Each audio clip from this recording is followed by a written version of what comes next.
Friends, आपके सामने बात करने वाला हूं आदित्य बिरला सन लाइफ पीएसयू इक्विटी फंड की। कोशिश करें कि आप हमेशा डायरेक्ट प्लान में रहें, क्योंकि डायरेक्ट प्लान में आपको अच्छा रिटर्न देखने को मिलता है। नेट एसेट वैल्यू की बात करेंगे तो 38 रुपये का इसका फिलहाल चल रहा है। एक साल का रिटर्न देखेंगे तो 63% का रिटर्न। अभी कुछ चीज़ें पीएसयू फंड से रिलेटेड बदल गई हैं, क्योंकि गवर्नमेंट के अंदर जो 30 सीटें कम आई हैं, जिसकी वजह से जितना भी पीएसयू सेक्टर है थोड़ा सा स्ट्रगल कर रहा है। चाहे वो डिफेंस सेक्टर ले लो, चाहे वो रेलवे सेक्टर ले लो। अभी इस समय क्या चल रहा है, नए नए आईपीओ का सीजन चल रहा है, ठीक है। और इसी तरीके से ये सारी चीज़ें देखिए शॉर्ट टर्म में आपको देखने को मिलेंगी। लॉन्ग टर्म में अगर आपकी कंपनी, अगर आपने अच्छा म्यूचुअल फंड पकड़ रखा है तो फिर आप ये मान के चलना आपको रिटर्न कहीं ना कहीं मिलते हुए ही देखने को मिलेगा। साथ ही साथ चूंकि यहाँ पर एक ये पीएसयू फंड है, देखिए जो कैटेगरी है पीएसयू है, यानी कि ये सेक्टर फंड है। जब भी आप डाइवर्सिफाई इक्विटी फंड के अंदर इन्वेस्ट करते हो वहाँ पर आपका रिस्क कम होता है, तो रिटर्न भी आपका वहाँ पर ज़्यादा होता है।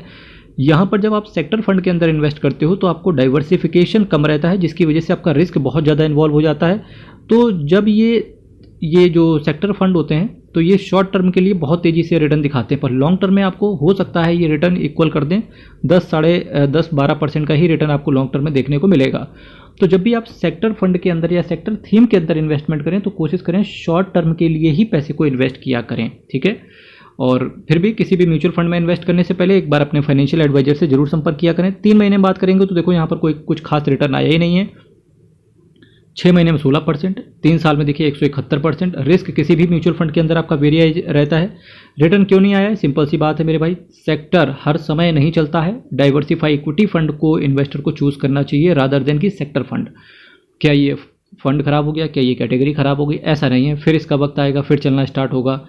मार्केट में हर चीज़ ऊपर ही नहीं चलती रहती है, कभी कभी वो साइडवेज भी हो जाती है। तो वैसा ही इसका समय चल रहा है, एक साइडवेज में है।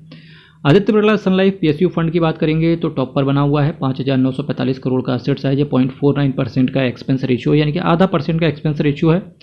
4.93% का ये कैश होल्ड करके चल रहे हैं। बीएसई पीएसयू टीआरआई को ये बेंचमार्क की तरह फॉलो करते हैं। 30 दिन के अंदर निकलने की कोशिश करोगे तब अलग से 1% का एग्जिट लोड आएगा।